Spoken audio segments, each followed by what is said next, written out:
Honnêtement, je commence ce podcast un peu comme ça à l'improviste. J'ai ressenti un peu une pulsion.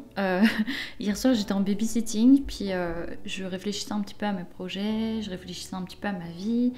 Je suis retombée sur cette chaîne YouTube que j'avais créée il y a maintenant un petit moment. Et je me suis dit que j'avais envie de vous partager certaines choses, certaines réflexions. Là, ce matin, je me disais, mais en fait, j'ai quand même pas mal de choses à dire. Et je me suis dit que ça pourrait être intéressant d'en faire un petit podcast.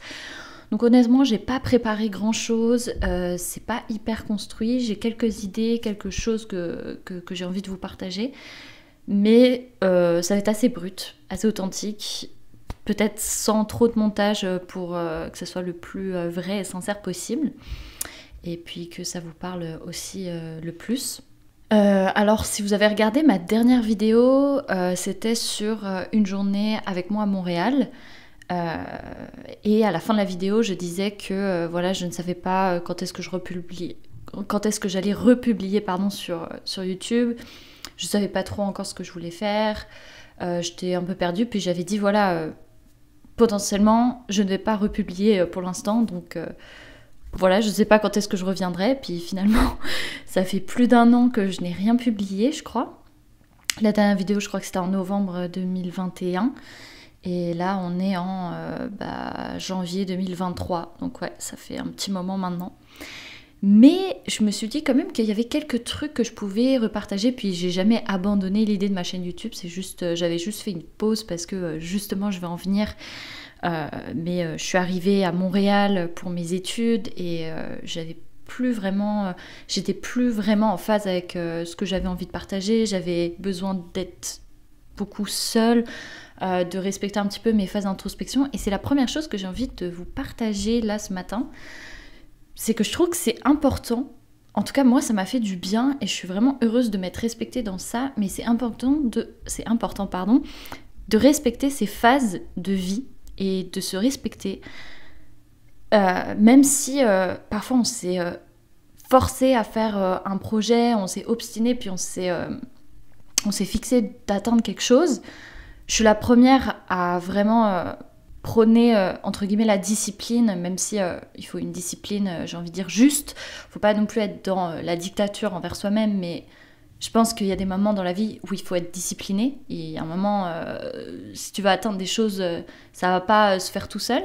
Mais parfois, il faut aussi, je pense, faire preuve de flexibilité. Et moi, c'est ça avec ma chaîne YouTube. Au final, je suis arrivée ici à Montréal, puis j'avais plus du tout le goût de vouloir partager plein de conseils parce que en arrivant à Montréal, tout a rechamboulé. Je me suis retrouvée face à des nouvelles peurs.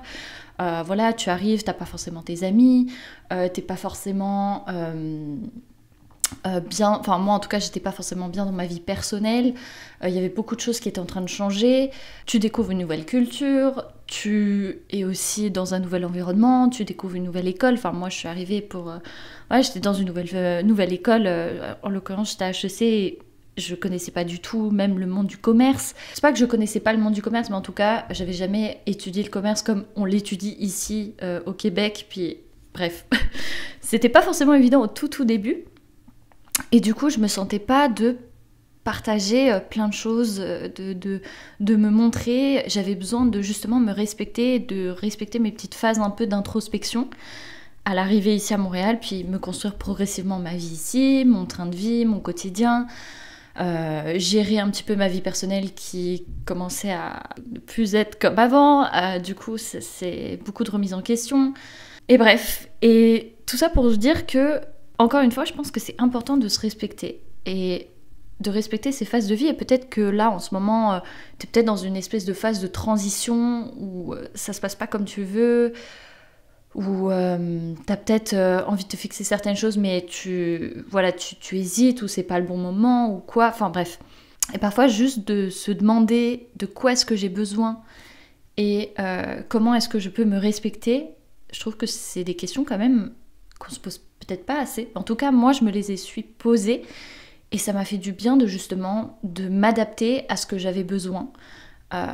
Donc, typiquement, j'ai arrêté la chaîne YouTube pendant un temps et j'ai par contre entendu un peu mon besoin pour le coup d'être plus sur une autre plateforme qui est Instagram. Donc, je sais pas si Au final, est-ce que vous me suivez sur Instagram, ceux qui sont sur YouTube? Je pense que oui, une partie me suit sur Instagram et sur YouTube, mais peut-être qu'il y a une partie sur YouTube qui me suit pas sur Instagram. En tout cas, je vous invite à le faire si c'est pas fait, parce que je partage vraiment pas mal de choses là-bas, notamment mon quotidien, mes séances de sport, pas mal d'écriture, même si je suis en train de bifurquer un petit peu tout mon contenu écrit sur une newsletter que j'avais déjà créée. Donc pareil, si tu veux t'inscrire à la newsletter, c'est vraiment cool. Et voilà, je me suis respectée dans ce truc-là de... En fait, j'ai envie d'être sur une autre plateforme, j'ai envie de tester la photo. J'ai testé, j'ai fait pas mal de shootings où je pouvais exprimer ma créativité un peu différemment. J'ai beaucoup plus écrit. Je me suis rendu compte que vraiment l'écriture, c'était quelque chose qui me passionnait, mais déjà depuis petite, hein.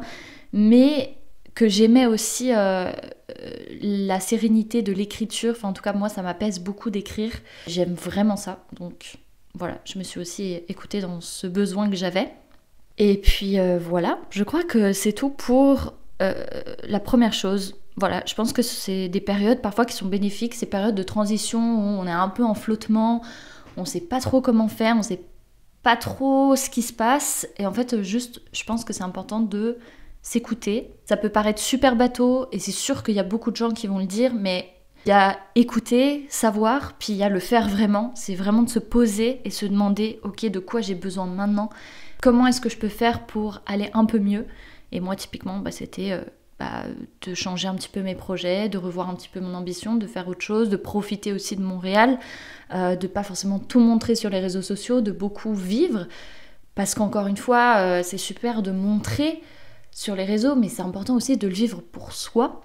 Et ça, j'en ai conscience, mais parfois, j'ai envie de montrer, j'ai envie de partager. Mais à des moments, je me dis, mais en fait, tu le fais pourquoi? Est-ce que c'est juste pour montrer ou est-ce que tu le vis vraiment pour toi? Enfin bref, ce sont des réflexions qui, je pense, sont intéressantes. Et c'est important de se laisser du temps, de se faire confiance aussi, de se faire confiance que ça va aller un petit peu mieux, que on va trouver, que parfois... Enfin voilà, moi, il y a eu d'autres phases où, par exemple, c'était que je savais pas trop ce qui me plaisait dans la vie, je savais pas trop où est-ce que je m'en allais, qu'est-ce que je voulais faire, quel master, enfin bref, c'était vraiment compliqué cette période-là aussi. Et voilà, avec le temps, avec de la réflexion, avec aussi des petites actions, des objectifs que je me suis fixés, ça avance. Il faut juste se faire confiance, même si à court terme c'est difficile.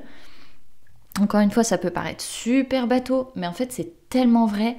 Et on est combien à vraiment le conscientiser? Je pense qu'on n'est pas si nombreux, ou en tout cas, je sais pas. Pour moi, j'ai pas tant l'impression que tout le monde, on l'applique tous.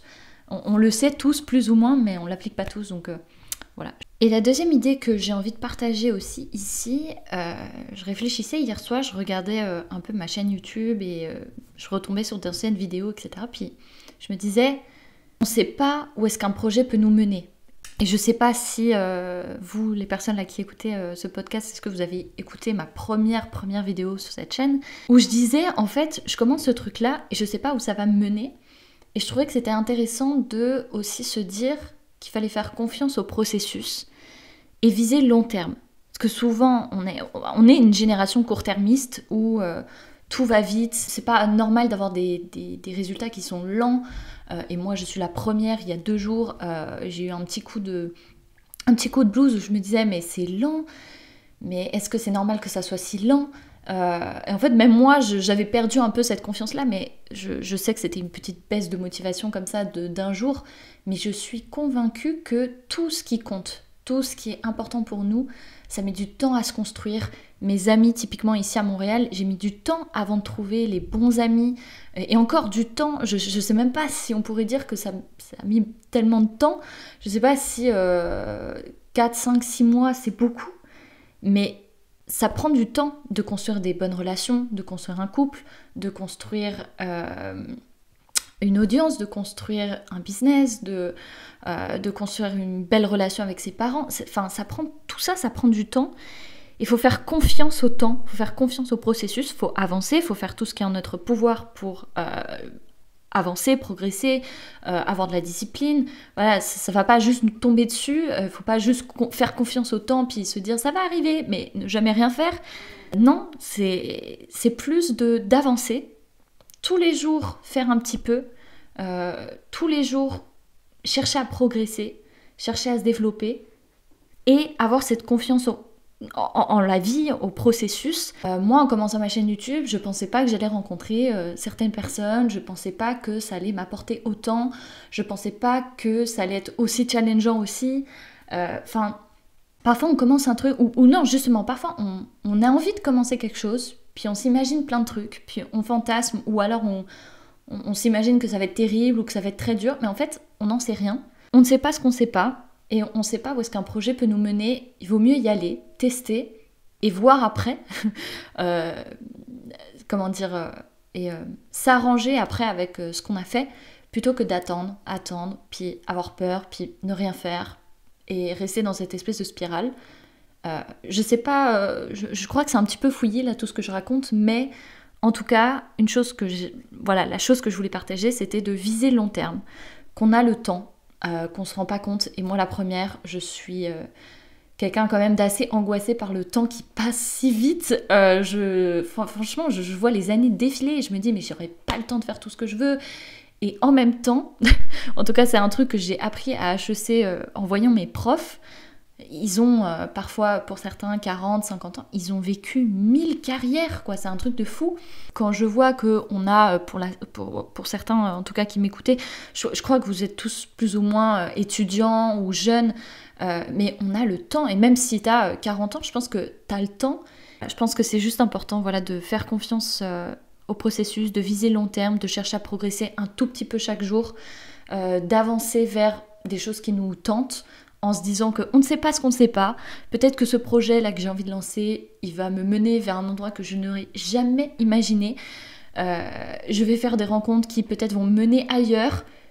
Mais en fait, c'est la vie. Tu vis. Et il y a une phrase que j'ai lue récemment que j'ai adorée. C'est qu'il y a des personnes qui se contentent d'exister et il y a des personnes qui se contentent de vivre. Enfin, pas qui se contentent, justement, qui vivent. Et j'ai trouvé cette phrase mais hyper forte. C'est vrai qu'il y a des gens qui juste existent, qui se posent pas tant de questions, qui n'ont pas tellement ou qui n'osent pas vivre. Et justement, et vivre, c'est pas forcément toujours agréable. Vivre, c'est vivre de la peur, c'est parfois vivre des insécurités, mais c'est aussi de l'excitation. C'est oser se lancer dans certains projets alors qu'on n'en a aucune idée de où est-ce que ça va nous mener. Enfin voilà. Je crois que c'est ça que j'avais envie de partager. Je pense que c'est super fouillis. C'est totalement décousu et c'est très dur pour moi de poster ça parce que voilà, je suis très perfectionniste et c'est très dur pour moi de poster quelque chose qui soit pas parfait. Mais je crois quand même que je vais le poster comme ça parce que j'ai envie de faire des choses plus vraies, plus authentiques et progresser justement dans cette authenticité et pas attendre que ça soit tout parfait pour poster, pour faire des choses, enfin bref. Donc voilà, je pense que je vais poster ça comme ça. J'ai un peu honte, mais je vais quand même le faire. Et voilà, je sais pas quand est-ce que je reviendrai. Peut-être que je reviendrai prochainement. Je crois que j'aime bien le format podcast parce que je suis pas forcément obligée de montrer ma tête. C'est pas si évident de montrer sa tête, même si, au final, je le fais et ça me pose pas toujours de soucis et je suis plutôt à l'aise. Mais c'est pas toujours évident, je trouve que c'est simple aussi, en tout cas pour moi c'est plus simple de m'exprimer comme ça, comme si je parlais à un ami, comme si je faisais un vocal à quelqu'un. Voilà, je crois que c'est tout. Je vous souhaite une super belle journée et puis à bientôt sur Instagram. C'est sûr que vous pouvez me retrouver vraiment quotidiennement sur Instagram. Dans ma newsletter, j'envoie un email tous les lundis à haute valeur ajoutée où j'essaie vraiment de partager finalement mes réflexions profondes aussi. C'est pareil, du contenu plus brut, plus simple. Je faisais mes textes avant sur Instagram mais en fait je me suis rendu compte que je préférais... j'ai l'impression qu'on lit plus sur sa boîte mail que sur Instagram où c'est beaucoup de contenu rapide, où tout va vite. Voilà. Vous me direz. À bientôt aussi peut-être sur YouTube. Dites-moi si le format podcast au final vous plaît. La prochaine fois, j'essaierai que ça soit un petit peu plus construit, un peu plus smooth. Mais bon, voilà, je reviens progressivement. Je suis vraiment loin d'être parfaite. Donc voilà, vous m'en excuserez, je pense. Voilà, je vous dis au revoir pour la 8e fois. Passez une bonne semaine et puis à très vite.